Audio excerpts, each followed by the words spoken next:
Hey, check one, check two. Do you have it now? Hey, hey, hey. It says that you got it. Let's see.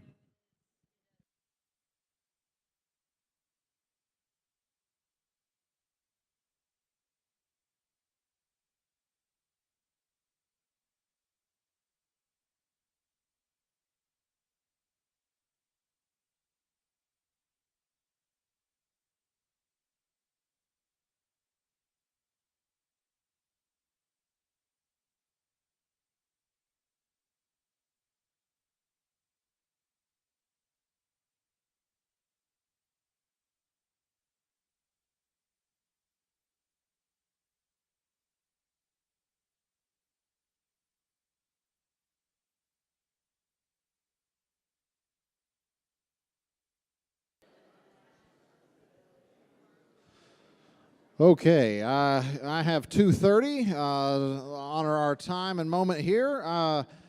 Before I won't introduce our next speaker yet. I've got a couple. We'll do a couple of giveaways at the beginning and then one at the end. I'm going to ask Lorraine Collins if she will draw for our next book giveaway here. Who do we have? Are they? Adam Love is one Adam Love here. Let's see. Going once, going twice. Adam Love, Adam Love. You can throw it back in. We can embarrass him again later if he's not here. Okay, great. Next. Michael Vaughn. Michael Vaughn. We've got some books for you here. Here's the winner. There you go. Thank you, sir. Let's draw one more. We've got one more set of books. Sam Ward. Sam Ward. Oh, got another. Some more books. And then I will do one more giveaway at the end of the session here, too. So before, I just got to let you know, the giveaways, they keep changing. It's not all books. There may or may not be a complete Dolly Parton candle and accessory set that will be given away before the afternoon. Just let you know. That might be it. I am so excited and honored to introduce to you our next speaker today. He is a great friend of mine. He is the Reverend Dr. Richard Hayes. Rich and I, we are seminary classmates together, and we've been friends for many years, and I'm so thankful for him. He is the Director of Entrepreneurship and Innovation at Hofstra University, where he has been a professor for how many years now? 16 years a professor at Hofstra University, been in higher education for over 20. He's also an elder in the New York Annual Conference, where he most recently has served in the New York City area in Harlem as pastor of Metropolitan Community United Methodist Church and a cooperative parish there. And so a dear friend, I can say so many good things about him and only really one bad thing, and that is he is a New York Mets fan. But I overlook all of that, and we are still friends but besides our NL East rivalry as a Braves fan, and he's a Mets fan, but just a dear friend. I'm so thrilled to bring him to Holston. Will you please welcome the Reverend Dr. Richard Hayes? Thank you, my friend. So let me see if I can manage this myself with my phone. No, I cannot. That's fine. Okay. So much of what I was going to say was just presented beautifully. Like literally the exact same terminology. I was going to talk about ROI and so on and so forth. So I'm going to have to pivot. So in entrepreneurship, we talk a lot about pivoting. In fact, we talk about it so much that our students get so sick of pivoting, right? We often say if you give them a hammer, everything's a nail, right? So we tell them pivot, pivot, pivot. So a classic pivot, right? So in 3M, and these stories become legendary. They may stop being truthful, but they become legendary. Our good friends in Minnesota at 3M, they've hired an engineer. His job is to make a new adhesive. It's supposed to be a super strong adhesive. And so he does all the work that any good engineer would do. He's built this adhesive. It's going to be great. He goes to test it. It's not strong enough. But he finds out that it actually can be reused. So it's not as strong as it was designed to be, but it's strong enough to stick for long enough, be peeled off, and placed back on. So initially, the goal was to go and build this super strong adhesive Instead, he came up with Post-it notes. So I had a really strong adhesive to talk about today, and now I have Post-it notes. So we'll see where that takes us and if that allows us to still be fruitful. The pastor in me feels like anytime you begin to preach, teach, speak, you must begin with prayer. Will you pray with me? Gracious and loving and awesome and almighty God, thank you. I thank you for this gathering of committed Christians who thought that it was important enough to come and spend some time retooling and retraining and challenging themselves and learning new and best practices and fellowshipping with each other and forming a new community of saints. So Lord, now that I've arrived, I ask that you will allow me to say something that will strengthen somebody's spirit, that would empower someone to go forth and follow the call that you've placed on all of our lives. But let this be a time where we can interact with each other, where we can be your people, committed to transforming your world. And so I ask for these and continued blessings. In the name of you, God the Father, you, God the Son, and you, God the Holy Spirit. And amen and amen. And amen. Can we advance the slide, if you wouldn't mind? So I had an old speech teacher. I went to a small liberal arts college. Morales College is in Atlanta, Georgia, and we had to take speech. It was a mandatory class, and so we all filed in, and the teacher instructed us. Dr. Dingetz, I can still remember her saying, look, here's how this is going to work. You're going to tell them what you're going to tell them. And she actually did use Ghana, and we were like, I thought this was an institution of higher ed, but apparently in Atlanta, Ghana is the correct grammatical point. So tell them what you're going to tell them, and then go back and tell them what you told them. So let's try this format. Post-it note 1. I'm going to try to tell you 4 particular things. And again, I'm going to pivot, I think, a little bit, try to give you some different examples, share some of my life experience and my time in New York City. Harlem, Troy, Manhattan's a little bit different, I think, than here in Knoxville. But I think there are some things that hopefully are transferable and will allow us to reflect together. So let's start. First thing I'm going to tell you, our missions have to be holistic. And then I think in too many instances, we're really, really good at one thing or another. We have some churches that are great at social justice. And so that's a big part of their ministry. And they talk a lot about all the different social things that they do. And they're in the streets protesting, or they're organizing this rally, or they're supporting this function. And they're doing awesome and dynamic and transformative work. But then we have other churches that focus more, social justice isn't really what we do. And we don't even really think it's completely biblical. We're here about worshiping. And we have created these spaces where you can come and you could be in the presence of God. And our worship experiences are uplifting. And it may end here.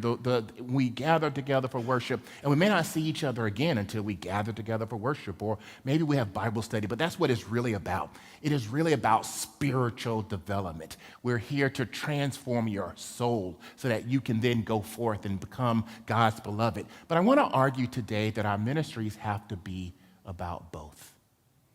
It has to be about that radical center, right, that Bishop Jones used to talk about. It has to be both and, which I would argue both and is a key part of Wesleyan understanding about what it really means to be the church. That's the first thing. Second thing, budgets can't determine ministry. Discern vision does. Now to the pastors in here, like, well, that sounds great. Come look at my balance sheet. And I get that critique. But if we're driven purely by budgets, then we've already gone in the wrong direction.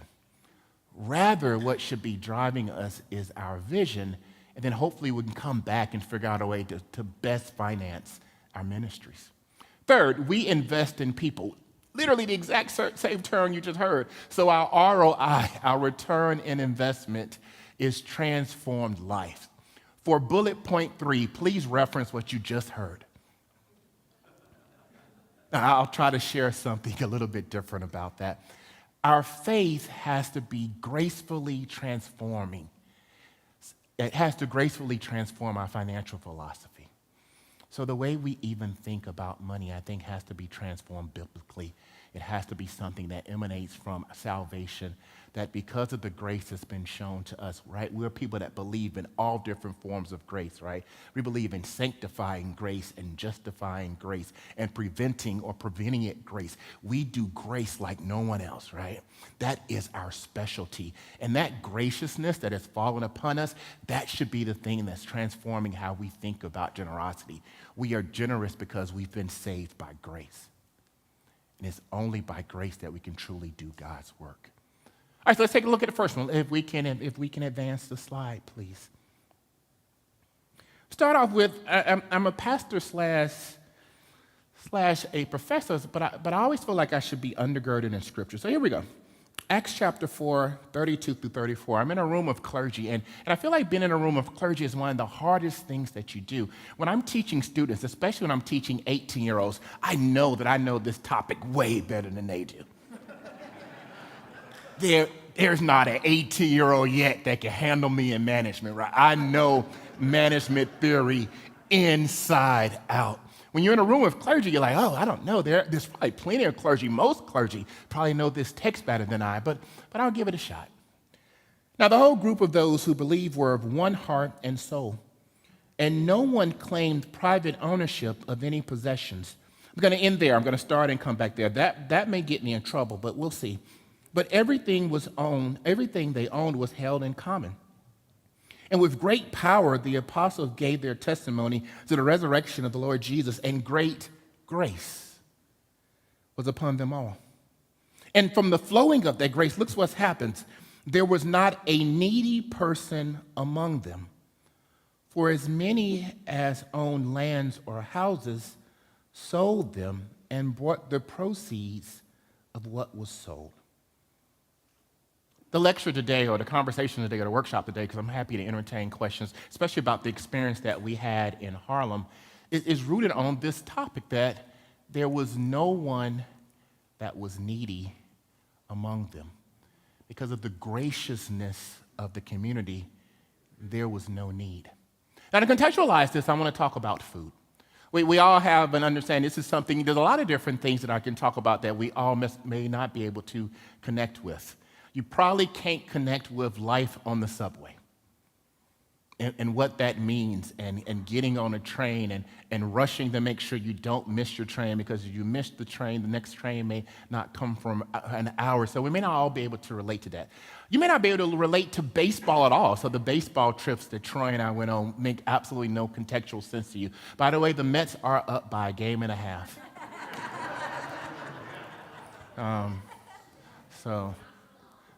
That's probably so a quick Mets anecdote. That is completely true. So I started watching baseball when I was 11. So baseball to me still has sentimental value because my dad would take me to the games. I grew up in Charlotte, North Carolina, and at that time we had a AA ball club. And so baseball has lasting effects for me. And in 1985 and 86, the Mets became really, really good, and they won the World Series in 86. And so as a good old home runner, I said, I'm gonna go with the Mets. And this is going to be great. And look at how good this team is, and they're young, and they have all this talent. So I'm going to be a Mets fan, and we're going to celebrate like this every single year. We have not won a World Series since.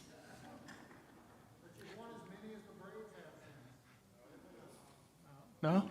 The Braves are the champs. Oh, okay, so you're saying historically. Yeah, but that doesn't help when you blow leads. It doesn't help to say, but at 86, we were awesome. But here's the reality. In too many of our churches, we say, at 86, we were awesome. And it doesn't really matter for me that we were awesome in 86. The tears will still run when we blow this lead. What matters to me are we going to be any good this year?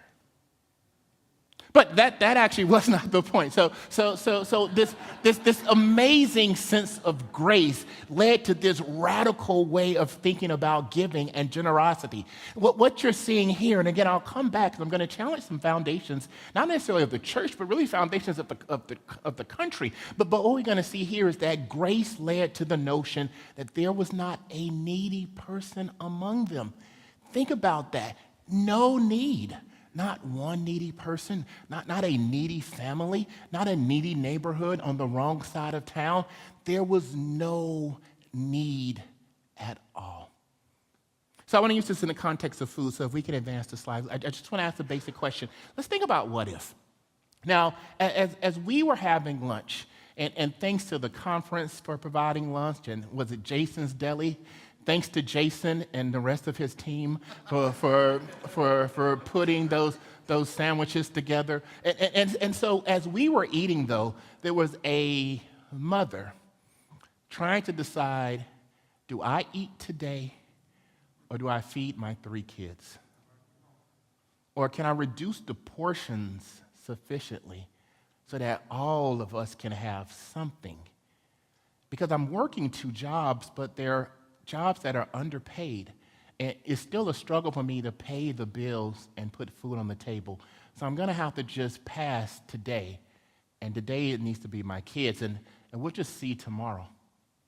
While we were having lunch, there was a kid somewhere who's saying, okay, look, if I stash away the peanut butter and jelly sandwich that was provided and just eat the apple, I can have the sandwich for dinner tonight.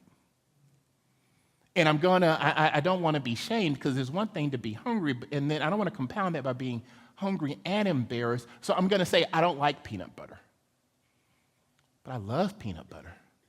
And I really would love to be able to eat that sandwich. But if I eat it now, I won't have any opportunity for dinner. We started a dinner program at Metropolitan because we did recognize just that. We did a survey of all the different feeding ministries within a relatively short geographical centering point. In New York City, you walk, so even within a 1-mile radius, there's lots of different things. And there was the Salvation Army, and there were all your usual suspects. But what we saw is that most of these feeding programs primarily did lunch. There were a few that did breakfast, but most of them did lunch, so we intentionally said we have to do dinner. Because in many instances, the school will provide the kids with a healthy-ish, nutrition-ish, right? The ish is the key thing there, right? Breakfast and lunch. But then the struggle becomes dinner. And so we did some quick analysis. We went out and we looked and we saw that the bulk of the programs do not do anything with dinner, and so we began serving dinner. And then we had interesting challenges, and one of the logistics we didn't quite fix, and we're going to have to address when we're in our new building, and I'll talk about our building journey in a second. We started to attract a lot of different people who were just out in the neighborhood. They would sleep on the park benches, so on and so forth, and they heard that now there was an opportunity for a dinner program because they too received lunch from the Salvation Army. So they started to come to our dinner program, but our space wasn't that large, and so they would take over the space because they were hungry. What it would do was it would scare some of the families away. So here's another tough decision. Do I put my child in front of the homeless man who smells really, really bad, has not shaved in weeks, or do I say, I'll just skip that meal? And for a lot of parents, I'd rather try to figure out something for my family to eat than to have them exposed to people I just don't know their story. But what if you didn't have to make these decisions? What if in one of the wealthiest nations on the planet, there was not any need among them?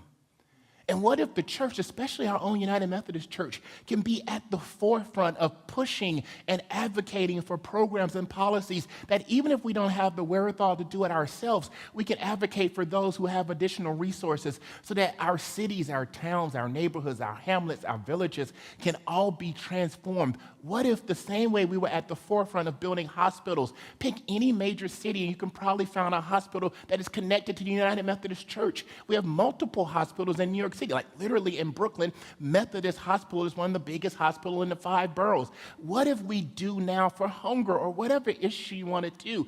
What if we do it in a way that there's no more need? What if somehow we said, why is the water unable to be properly used in Jackson?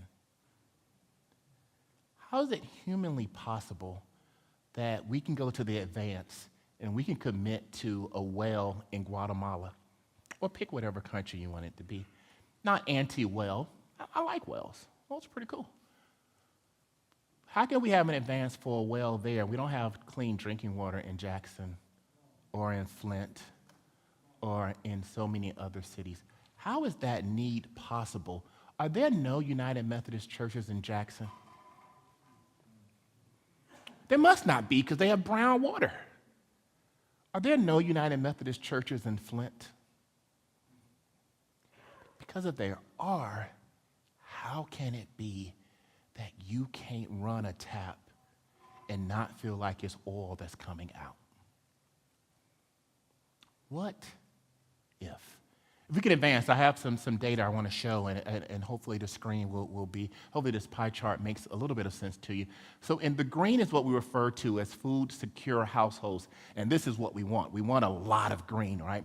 But outside the green is what we refer to as food insecure homes, and that are homes where you do not have immediate access to food. And we're talking about just food in general. I'll talk about another issue we have in certain communities. But in this case, if you look at the pie chart, 12.5% of our families in the United States don't have consistent access to food. Not 1% or 3% or 5% or 8%. 12.5% of our families will not have assured food today. We enjoyed our lunch. They will not eat at all. But what if our theology just told us that by grace we're able to come together and be so generous that we will form a community just like that first community in Acts? I'm not even sure we were Christians yet. I'm surrounded by clergy. I think we were still people of the way, right? And so the people of the way came together, and in that small example, that Christian experiment, there was no need in this country that loves to say how deeply we are Christian, how our founding fathers came and built this great Christian experiment. In the midst of all of that great Christianity, 12.5 won't eat today.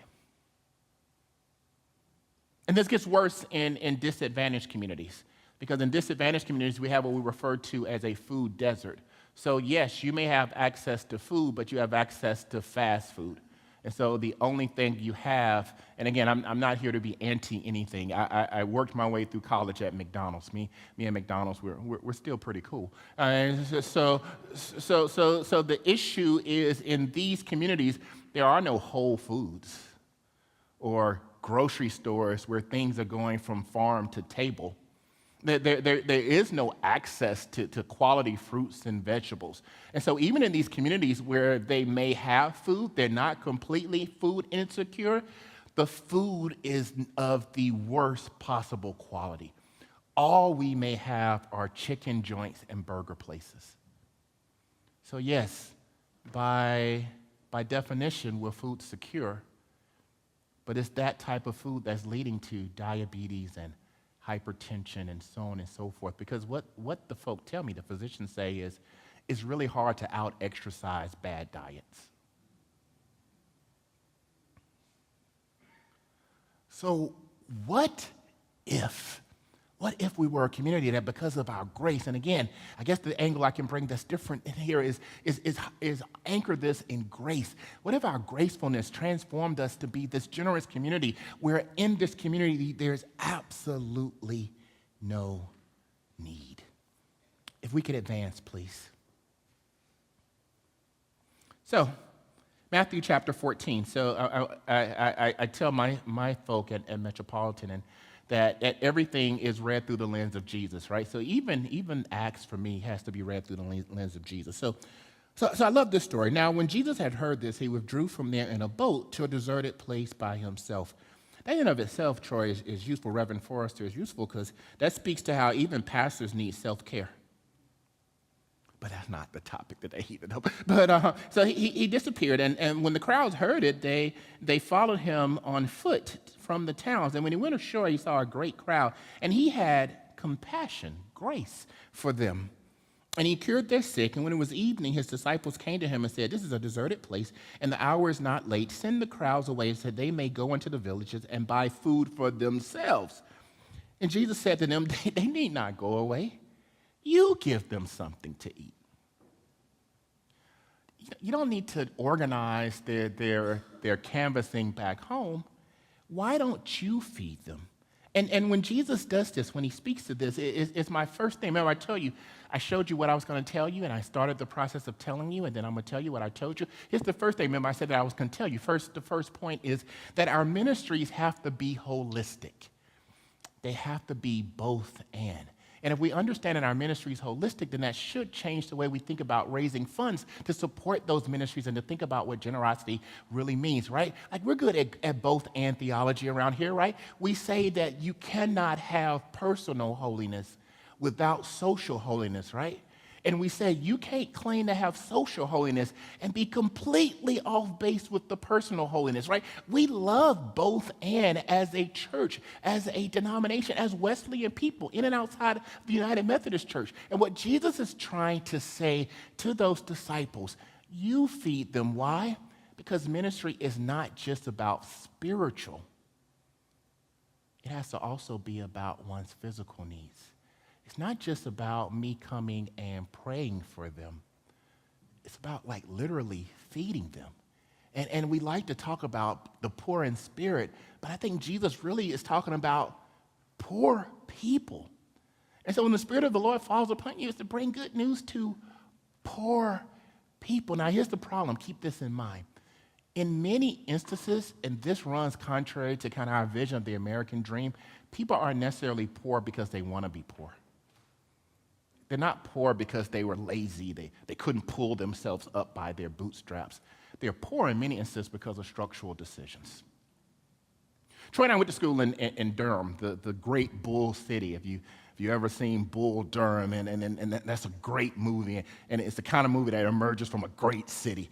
I keep saying this, I'm going to convince myself that Durham is such a great city, right? All right, so we went to school, and I'm from Charlotte. We laugh at the rest of the entire state, but we went to school. We went to school in Durham, and it's a great city. But there was a community in Durham, the African American community, and it was called the Haiti community. Many of them were immigrants from Haiti, so the community was named after that. And it was what we often refer to as one of the first Black Wall Streets. There was a Black Wall Street in Tulsa. There's been other Black Wall Streets. And as they began to develop Durham, North Carolina, they decided to drive the Durham Freeway. Now, the Durham Freeway now will actually connect Duke to North Carolina Central, where I worked, and it will connect you to interstate that will get you to RDU Airport. It will connect you to Raleigh, so on and so forth. This is the Durham Freeway, and it runs through Durham. And somehow, some way, they intentionally ran the Durham Freeway right through Haiti. That community kind of hasn't been the same since. They weren't lazy or shifty or unafraid to pull themselves up by their bootstraps or welfare queens or any of that. It's one of the most prosperous parts not only of Durham, but of the entire triangle. There were policy decisions that were intentionally made to run a highway through that community to destroy the community. And the community's been one of the poorest in Durham since. And that's the nice one. In Tulsa, there's Greenwood. And Greenwood, again, another Black Wall Street. But there became a race war, and it was bombed. Can you imagine what that sounds like? And a group of U.S. citizens bombed? So understand, beloved, there are a lot of people who are in places of poverty, not because of laziness, but because of institutional structures that are designed to either miss or undereducate them, which then allows them not to be nearly as viable in the workplace, which then leads to these circles of poverty. And when you have these circles of poverty, that's what leads to all of the violence that you see in these same communities. Bill Wilson talks a lot about when work disappears, and he did his stuff as a scholar at the University of Chicago. He looked at Chicago. Now, Chicago has become the official drumming thing. Well, see, it's so bad in Chicago. But part of the issue that Wilson highlights is that Chicago was systemically broken down from the inside. All of the jobs that led to them being a viable middle class were all shifted out, replaced with absolutely nothing. And that replacement with nothing led to desperation. And desperation, we kind of know, leads to crime. And crime, we know, leads to a whole host of other issues. So when they say, what about Chicago? Say, yeah, what about it? Go read Bill Wilson. Our ministries have to be holistic. we have to understand that it's not just enough to say, I will pray for you. We are efficient at saying, I will pray for you. We can pray for you faster than any other group of people on the planet. It's like it's a reflex. You know, you're in the doctor, they hit your knee and your foot pops up, right? That's how it is. Someone comes to us with a problem and they hit our knee, I'll pray for you. And here's the irony, half the time you forget to pray for them. Not wholesome conference. New York annual conference. You all fast and pray and tarry and you tear off sheet clothing. You do it all. New Yorkers, we forget to pray for you that day, let alone down the week. I'm supposed to be praying for somebody. Lord, you know who it was, right? So our ministries have to be holistic. They have to be both and. And the disciples didn't recognize that. And so they're saying to Jesus, we've already done this part of the ministry. Now they need to go home and eat because we drew this fascinating line. And Jesus is saying, no, that's not how this ministry thing works. The ministry is both and. Yes, we're going to heal the sick. And yes, we're going to cast out demons. And yes, we're going to do all these spiritually rooted things, but we're also going to feed them. So you do it. And Jesus said this, and can we advance the slide, please? And then they responded. Now, in my sanctified imagination, this is what pastors say when we're going to try to figure out ways to think about this and contextualize this. They had a board meeting. Now, Matthew doesn't capture that because, you know, it's designed not to give you every single detail, right? Remember, Scripture always has a purpose, not designed to be a historical account. Always, sometimes it's designed to be a theological perspective that shows us. But so they went over and they had coffee hour, and they did a quick board meeting, and it was the trustee chair, and because the trustee's chair cares about everything, right? And so you had the trustee chair, and then you had the financial folk, and they went over there and they had this conversation, and it was in hushed tones because they didn't want Jesus here. They're like, this whole Son of God thing, he hears really, really well. And so they gathered together and they had this meeting, and they said, no, this isn't going to happen, and someone's going to need to stand up and tell Jesus. And there's always that one person who's like, I'll do it. I mean, you know, this is like an itinerant church. Jesus is here now, but he may not be here next year, right? So I'll stand up and I'll talk to Jesus and I'll tell Jesus exactly how this is going to work. And so someone came up and said, we cannot do this because we have nothing here but 5 loaves and 2 fish. Otherwise, the budget does not permit this ministry. We would love to do it, Jesus. May we call you JC? we would love, because that's what you do now, right? You use initials, and we have cool ways to connect with young people. Is no longer Rev. It's call me Rich. All right. So may we call you JC? The budget does not permit this ministry. Now, what we would need you to do, Jesus, is to prepare a proposal for a charge conference. And have it listed out where you think we're going to find the resources for this thing. And we need to know exactly if we're going to do a spaghetti meal, Jesus, you need to itemize how much we're going to spend on noodles, how much we're going to spend on the meat, and we're going to have to do the leanest but cheapest meat possible, Jesus, as well as some sauce. And do you expect drinks with this, Jesus? Because if so, that's going to be another line item. And so they're telling Jesus, we can't do this. We don't have the budget to run this ministry. But this can't be how it works. Next slide. Second thing I said I was going to promise to tell you. We don't let our budgets determine our ministries if we can just advance. So instead, Jesus is saying, why are we focusing so much on what we don't have? At what point will we focus on what we do have? We operate, unfortunately, from what I refer to as a theology of scarcity. In a theology of scarcity, even our God is defined and bound up by what we don't have. Our God, this God that we truly claim that we believe in, is determined by we don't have enough of this. Our budget can't handle this, and our giving doesn't allow us to do this, and all of our numbers are directing in the wrong way, and so we cannot do ministry. We've read the stories, right? The first miraculous act is Jesus took some water, right? And turned a scarce resource into abundance. He went from water to wine, and apparently not just wine, right? The highest quality wine. I am a teetotaler, so I have no sense of differences in qualities of wine. I don't know. I think there are differences in qualities of iced tea. So I can do that. That does make sense to me. As a Southerner, as someone from Charlotte, where the company is based, there's Bojangles sweet tea, and then it goes down. Right?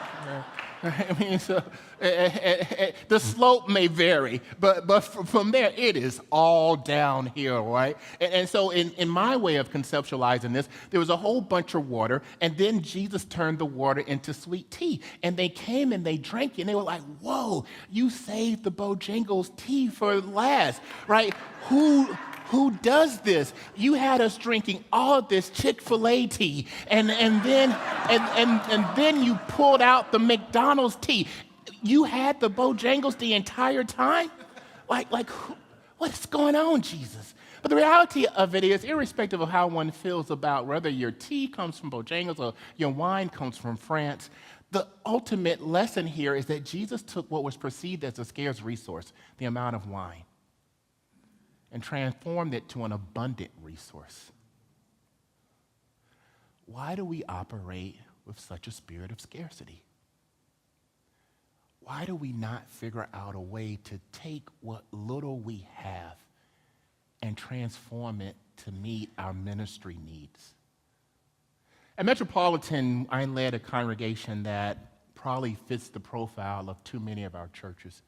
It's a congregation that our membership numbers were declining.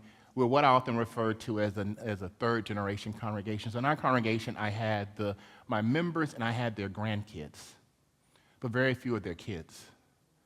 And I didn't have a lot of their kids, right, because church hadn't really evolved. The kids were like, I didn't like those hymns growing up.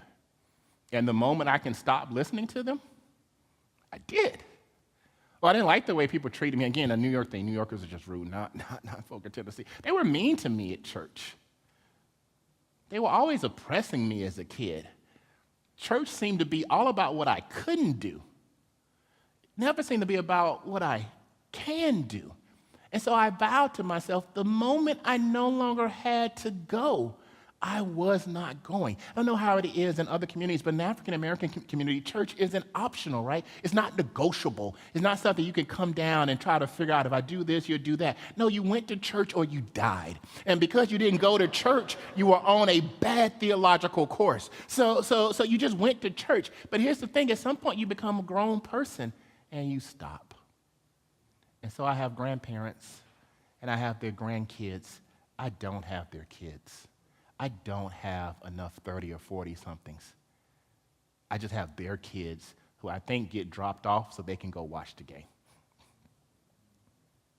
Why do we operate from this spirit of scarcity when we claim that we serve the great I Am, who over and over again seems to be taking what we think are scarce resources and transforming them to do ministry?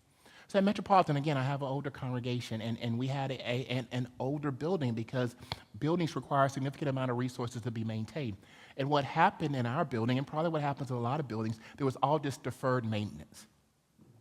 We'll fix it next year. We'll fix it in the next campaign. We'll fix it here. We'll fix it there. Or if we did fix it, we used the cheapest possible material. So the building began to erode, and it started to consistently erode, and there was more and more problems with it. And we're starting to spend more of our resources to try to patch it back together. And it was one of these beautiful old buildings, but it had a major issue for me. The way it was designed, I had to either heat it all or heat nothing. Right? It did not have zonal heating. And so when you have a huge facility, probably a little bit bigger than this facility, and you have to heat these things, I'm going through 25, 30,000 oil bills every other week. Because you have high ceilings, right? So you have high ceilings, and you don't have zonal heating. So in order to get this thing ready for Sunday worship, I have to turn the entire thing on. And again, context is a little bit different. It's in New York City. There's really no option. I'm going to bring some space heaters, right? You have to turn the entire thing on, and you're running through fuel right and left. So it stopped being sustainable. And then the ceiling came down. It had been patched up too long. It had been patched up and patched up and patched up and patched up. And we would get huge, we're in New York City, we're in Harlem, we get a lot of visitors, and especially we get visitors from all over the world, because people come to New York City and they want to go to the Apollo, and they want to go to some of the well-known New York City residents. So on any given Sunday, I may have had, 100 visitors. And had that thing came down on a Sunday, we would have led CNN, because it would have been an international disaster. But we kept patching and patching and patching and patching. And there are too many buildings that just keep patching and patching and patching. And the theology behind that is problematic, right? How can we say we're caring for God's children and we're bringing them into spaces that we know are unsafe? So we had to make a decision. Building built around the turn of last century. And I tried to shepherd them through it, and took some pushback. We decided that we were going to divide up our parcels, and that we demolished the building to build something new. Because the ceiling had fallen, and grace allowed there not to be anyone in the building. But that came at a significant pushback, because there are some people who care way more about the building than they care about Jesus. Church for them is the building. And so when you knock down a building, that's it. They're not coming back because you knocked down church. But it's coming back. We're building a new building, and I'm so excited. I'm no longer serving at Metropolitan, but I look forward to the ribbon-cutting ceremony, because we're doing something new, and we were able to, again, being in New York City is a different thing, so the amount of money we were able to get for selling property in Manhattan probably has no real comparables in the South, unless you're in you might be close in Atlanta. It might be close in Houston. But also the cost to build is so much cheaper in these other places, right? So if you do adjustments, it may be relatively close. But we were able to sell the parcels. We kept one parcel, and we're building a brand new building. And we're building a building designed so that the building can then allow us to fund ministry instead of the building dictating what we're unable to do. Brand new building is going to have 6 floors. It's going to be great. So the lower level, we've built in intentionally kind of a workout space, very similar to the gym. Awesome gym over there. But the facility is designed to have a space where the local yoga instructor can come and teach their yoga class. And guess what? They rent that space from you. So you're providing witness by allowing it to be a place where there's going to be a health ministry, but you're not running that health ministry yourself. You're partnering with others. So even if you are a 45-member congregation, you're now a 45-member congregation with a yoga class that's being taught by someone else that's paying you rent for the yoga space, and you price it below whatever the market is. You price it to cover your expenses plus whatever extra premium you need so that drives ministry. There's a fitness center. You can provide access to a gym. So if the Planet Fitness is charging you $20 or whatever it is, we'll charge you $6. High-end fitness center. But then when you close the fitness center down at night, we now have a place that's warm where we're going to be able to bring in homeless people. And because it has showers embedded for it being a gym, you can have a shower ministry. You know, if you talk to homeless folk, the thing they say they want more than anything, clean socks. Clean socks. Clean socks. And so we'll be able to have that. Gym by day, clean sock ministry by night. And that's paid for because you're renting out that space. So instead of the building detracting from ministry, let the building begin to fund the ministry. Because budgets shouldn't determine our ability to do ministry. Our vision does. And so we're transforming the space, and the space is going to have different levels. And that's just one level. Another level, the entrepreneurship professor in me, is we built this thing with 2 kitchens. One kitchen feeds into our sanctuary hall, and it's primarily going to be what the church uses. The other space is designed for what we refer to as pop-up entrepreneurs. These are people that are running a catering company or whatever it may be, and they need a grade kitchen in order to do their work. And so they'll come into our space, have access to our kitchen, and use that for their catering business. And now they're compliant with New York City, which has really, really stringent, you wouldn't know about the food that's floating around there, but we have really, really stringent public health codes. And so there's a second kitchen intentionally built to service food entrepreneurs. Intentionally built. We have our own kitchen that our feeding team will become masters of and not allow anybody in, right? The food teams don't do that down here, but like it becomes their private kitchen. You know, you knock. Yes, and I'm the pastor, and I don't even I send my son, or anybody else. Actually, I teach him. My kitchen team is awesome, but there are kitchen teams that out here are not as nice. So the budgets don't determine our ministry. Our vision does. And so we use our resources to try to fund the things that we need to do. So we have a sense of mission, and then we work backwards. Well, how do we make this happen? And look, the reality of it is, in many of our cases, as we grow our churches, it may require partners. We may have to be willing, God bless you. We may have to be willing to give up every single ounce of power, so that we can work with other laborers in order to allow us to accomplish the things we want to accomplish. Next slide, please. And so we have this wonderful vision thing. In fact, we can move through that one as well. And so what was Jesus' vision? So Jesus is like, okay, we have scarce resources. I get it. But the vision is that I need people to not only have been healed, because I've done that part. I've gone ahead and I went out there and I did cure the sick. So I think I'm relatively good there. But now they need to be fed. And so I want you to take the resources that you do have and bring those resources to me and watch me transform those resources so that people will be able to be fed. And I love this picture because it's a diverse picture. It has lots of different colors of people that are all gathered together. And Jesus took those few resources, right, laid the foundation for what we refer to as the Holy Eucharist or communion or the Lord's Supper, whatever it is, right? You have to see the parallels there, right?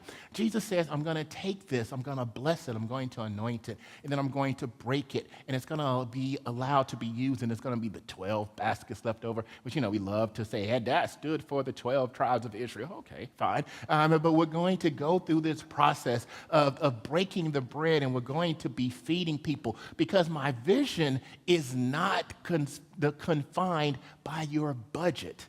I get it. You had your meeting. I let you call me JC. We had this nice informal conversation. But now I'm about to actually be God. And I'm about to begin the process of showing you that your limitations should not be the defining characteristic of my ministry. And so he broke the bread. We gather together to break the bread. In some churches, every first Sunday. Some churches, every Sunday. Some churches, we send out teams to go and have communion. But every time we break that bread, it should provide us a glimpse into possibility. It should let us say, well, whoa, when Jesus broke the bread, thousands of people were fed, plus the women and the kids. I won't talk about patriarchy in the scriptures, but he was able to break the bread, and people kept being fed over and over again. So ultimately, and I'm trying to weave these things together, and we can move on. Ultimately, the vision, the mission, the ministry of Jesus, if we can advance, please, to the next slide. What Jesus was trying to do, he was trying to be able to be transformative. And say, I'm going to do this, and everybody's going to be filled. Not part of the community, not those who live in the nicest communities and drive the nicest cars, not those who are the best educated. Everyone rich, poor, black, white, Hispanic, Latino, irrespective of who you love or who you don't love. Everybody is going to be fed. Or, if we can move to the next slide, there was not a needy person among them. The community in Acts, right, they understood the call.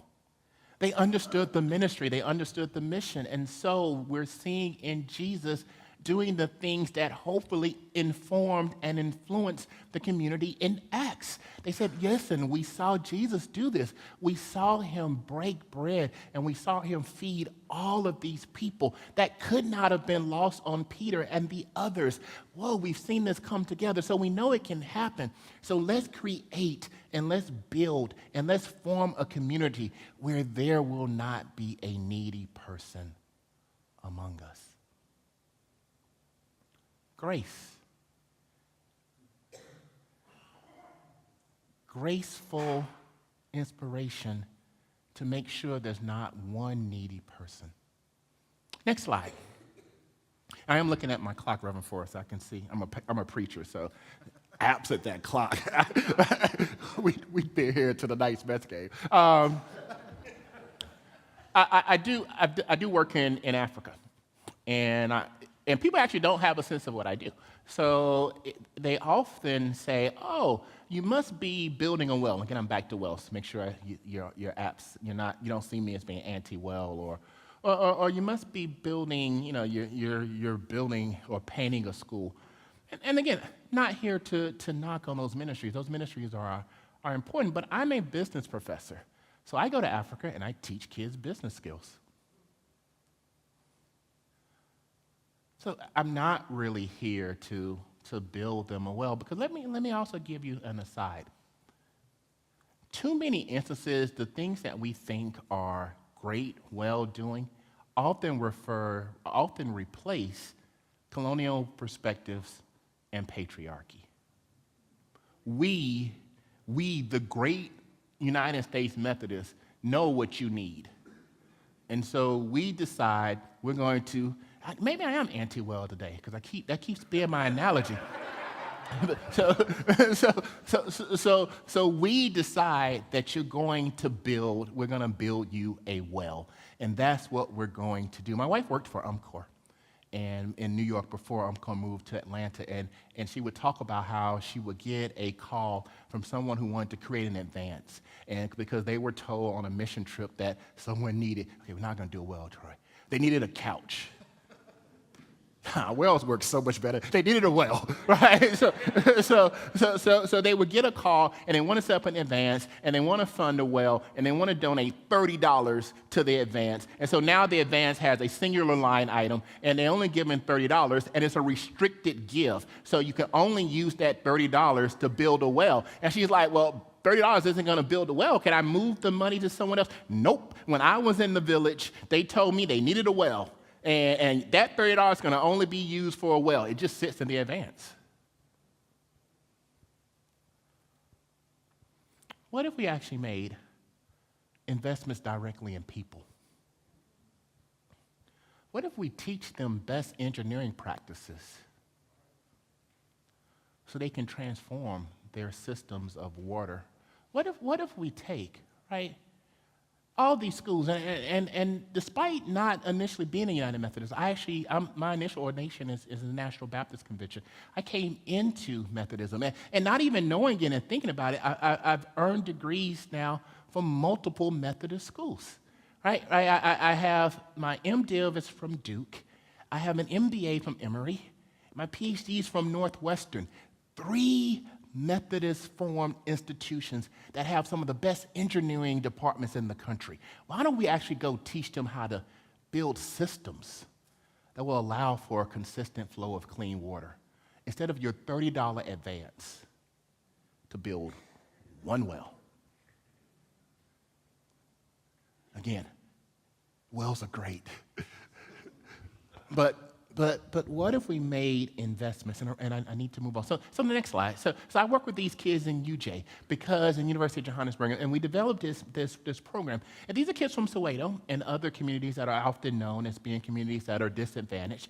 But we decided that we're going to invest in them as people. We want to do direct investment. So we already heard about ROI and how your ROI should be transformed lives. So that's actually great. I don't have to go through that again. But that's an important thing to understand, that our mission, our ministry is to directly invest in people. So it's really, really important for me to teach those kids business skills so that they can go forth and transform their own communities so they don't necessarily always need a $30 donation from an advance. I had the absolute privilege to go and do a lecture at Africa University. An amazing place in Omutari, our own institution that we founded, something that we should be proud of because it's training young folk from all over, mostly sub-Saharan Africa, but not exclusively, and they're going back to be leaders in their communities. What if our approach is, how many people can we impact this year? And you just saw wonderful ways to measure that. The slides they show, that was really cool stuff. And so they had the graphics of all the different ways that you can do this. You can do this with baptism, so on and so forth. Or maybe you can do this by saying, look, all I have is a space, but we can clean up the space and we can invite an ESL class. We could do this. We can clean the space up and have an NA or AA class. Maybe we don't have a lot of wealth or resources now, but we can do some things with what we do have. We don't have to operate from this spirit of scarcity that would allow us to transform lives. Next slide. Back to Acts, and now I may get in trouble. But I have a flight this afternoon, so I'm going to try to follow. But try to follow Jesus' lead, right? He was going to get thrown off the cliff, and I'm going to have to turn and read it myself. My phone isn't working. This is where we started, right? Now, the whole group of those who believed were of one heart and soul, and no one claimed private ownership of any possessions, but everything they owned was held in common. With great power, the apostles gave their testimony, right, to the resurrection of the Lord Jesus, and great grace was upon them all, and there was not a needy person. This is where we started. This is where we're going to end. For as many as owned lands or houses sold them and bought the proceeds of what was sold. I'm a business school professor, which means I operate in the bastion of capitalism. But economic systems were not necessarily already in place by the first century. So the notion that we sometimes want to twist the Bible to make it seem like it's this fundamental foundation for capitalism, I'm going to say that's idolatry. Because anything else you love more than Jesus, right, is an idol. And we love good old-fashioned, rugged, independent capitalism, I think in many respects more than we love Jesus. It's idolatry. Because if there was an economic system that emerged from at least this text, and again, the texts were written way before we had any of these systems in place. But look at this stuff. No one had private ownership. At the heart of capitalism is private ownership. I own a particular resource, and I'm trying to maximize the benefit of that resource. I try to figure out how I can use that resource to generate as much capital as possible. And I do so by trying to normally minimize the amount of expenses I have. Right? It's a good old-fashioned accounting equation. The goal of capitalism, right, is to increase one's revenues, significantly decreases one's expense. The difference is what we refer to as margins, right? Businesses that consistently have high margins continue to have high valuation. They tend to have high stock prices, right? That's how this works. But in this particular text, for this particular community, and I'm not saying that this needs to be the case for everywhere in the world. I'm saying it should be the case for the church. And in the church, nobody had private ownership. Can you imagine trying to tell people that now? What will they call you? They'll call you a socialist. Which door? This side? I got to go through that one? Because socialism has been thrown out there by people who I don't even know if they understand what socialism means, but it's been, because it's not communism, right? There's a difference between socialism and communism, right? Right?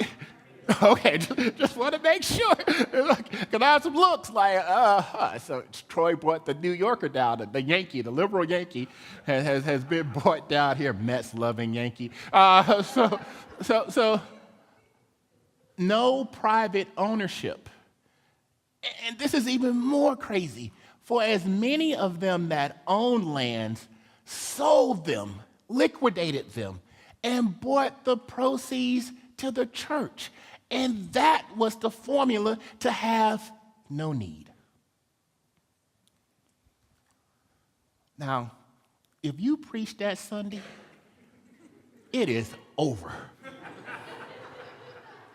But that is where that's what the scriptures are teaching. Again, you always contextualize the Bible, right? This is a letter that's actually being written to the community. So these are rules for the community. These may or may not be the rules that should govern the entire nation, right? Never take your text out of its initial context, right? It's a good old-fashioned eisegesis versus exegesis. We got all these Jesuses doing your first year in seminary, right? So hold everything where it needs to be. But at least in this letter to this text, to this context, to this group of people who I think were still called the way. I don't think the term Christians had emerged yet. In this context, this is what was written. This is from the author of Acts. We assume it to be Luke, right?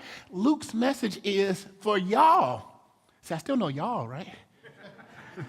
You can't Yankee that away, right? For y'all, give up everything. Bring it all in common. No private possession. If you do have private possessions, sell them.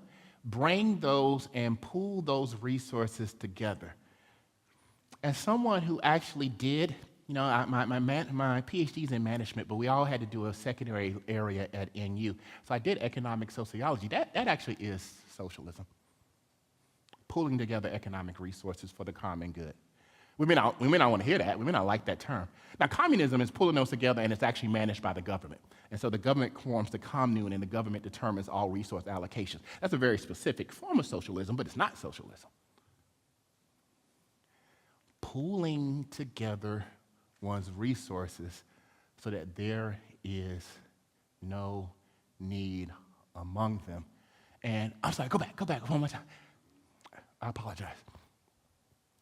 And look where this came from. This emerged because they believed. And because they believed, there was power, right? And that power led to that beautiful term that we love, grace. Because of grace, and not just grace, great grace. They said we have to do something different. Now we can move to that next slide. So the way we think about finances, our very financial philosophy needs to be transformed by grace. Any budget hearing should be graceful. Any meeting of the financial committee should be graceful. Any gathering of the trustees to determine what we're going to do with plant or land assets, that has to be graceful. If grace is not permeating through the entire conversation, it's the wrong conversation. It all has to be anchored in our faith, and we understand our faith because of grace. Because before we were created, God had already decided that his son was going to come so that we may be saved. Grace. And when we transform our faith into this grace-filled financial philosophy, that allows us, next to last slide, that there would not be a needy person among us.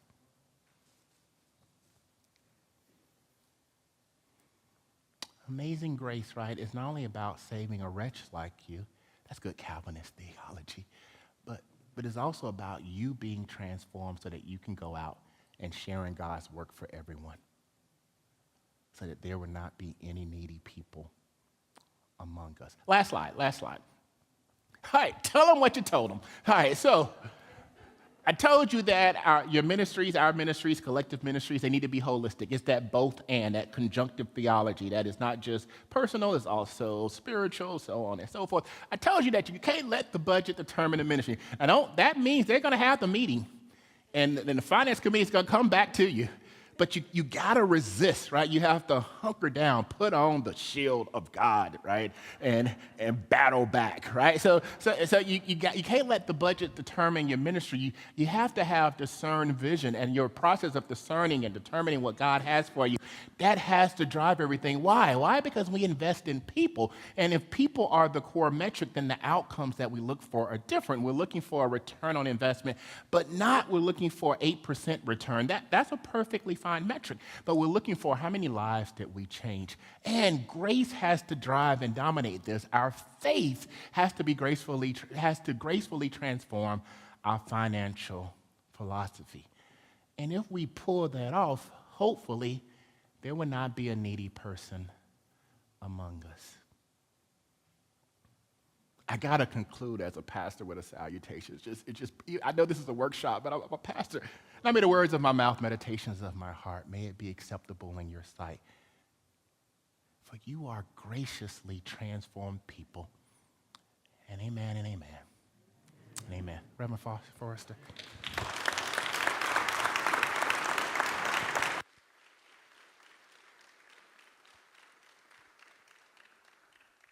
This is embarrassing, but I'm going to need to ask that our ushers do please stay in the back.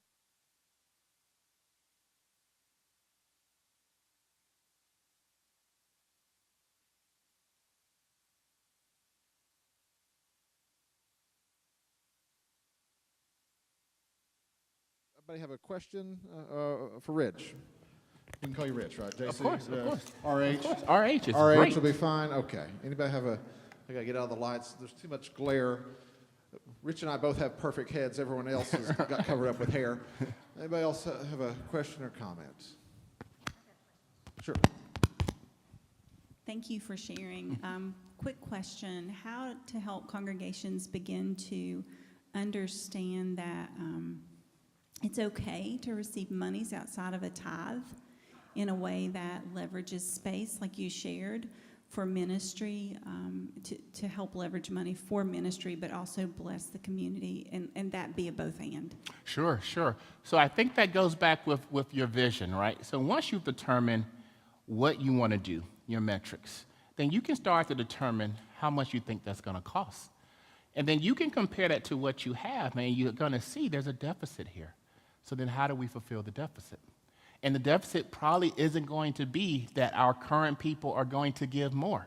We often say, we're going to do this financial campaign, we're going to get you to give 10 times what you were giving. Probably won't. So if your way to, because you figured out the impact you want to have, your ROI, you have some sense of what you think that should cost, you know what your giving is, now you can honestly say, well, how are we going to make up this deficit? And the way we're going to make that up is going to have to be with partnerships or... Now the problem is that you can get into is that so many of our churches actually only exist because of rentals, because of renting the space. We have churches that if it wasn't for the school nearby that pays them to run their daycare program, they wouldn't be alive. So we have to be very, very careful that we don't become gift dependent, but we want to be gift supportive of what the ministry is. Any other questions, comments? You're ready for the next drawing, aren't you? That's what I thought. Okay, we have a lovely, in honor of Rich being here, we have a Hofstra Pride Tervis tumbler is going to be our next giveaway, and I'll let him draw from the illustrious Duke bag here. There he is. Okay. Who will walk away with this? I have one person. Let's see. Billy Kurtz. Billy Kurtz, a Pirates fan, All goes right. away with the Hofstra. The mug here. All right. Rebuilding since 1979, but that's okay. All right. Let's thank Rich again for his time with us. Thank you.